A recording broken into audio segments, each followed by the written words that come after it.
So this is How To with Mandy Shew. I have Dawn from McMahon & Yates here, and this is how to paint brick. If you have them in your home, if you have them outside and you're thinking about changing up the color, this is how you do it. So Dawn, you're going to show me some key steps. Yes, the biggest part of any painting operation is the preparation of the surface so that it's properly prepared. The paint is then able to do the job it's designed to do. Right. In the case of brick that's been either left raw or previously painted, it needs to be really washed well.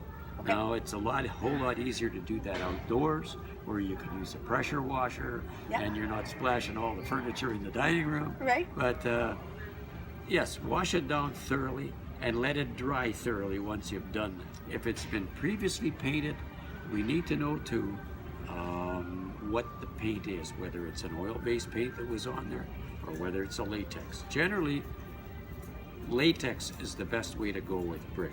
Okay. The brick will absorb a certain amount of the paint because it's quite a porous surface. Mm-hmm. And therefore latex lends itself better to paint than If bricks are painted and they were oil-based, how would you find out? Yep. Anybody in the household that has any fingernail polish remover. Yeah, okay. Fingernail polish remover has acetone in it, and acetone will cut latex paint. It will not cut oil-based paint. Okay. So you put it on an area the size of a loonie, Yeah. and let it sit 2 full minutes. A good liberal application. Don't skip Okay, with it. like, yeah, this much? Yeah, about Loonie the size size? of a Okay. loonie, and a good heavy application. Okay. Let it sit 2 minutes. At the end of 2 minutes, wipe it with a cloth. If the color of the paint comes off on the cloth, that's a latex paint. Okay. If it doesn't touch it, you've got an oil base. Okay. In order to paint over that oil base, you must prime it first. Prime it. Yeah. Okay. Now it can be painted with a roller, it can be painted with a low pressure sprayer, or it can be painted with a brush. Now, like everything else in life today, there's shortcuts for everything. You know, microwave ovens can cook your roast Right. in 4 minutes or whatever. Yeah. But to me, I still think the brush is the best way to go. The color we're using on the bricks, it's a nice little color, and it's from the Heartland collection. It's exclusive at McMahon & Yates, and it's inspired by the prairies, which is very cool.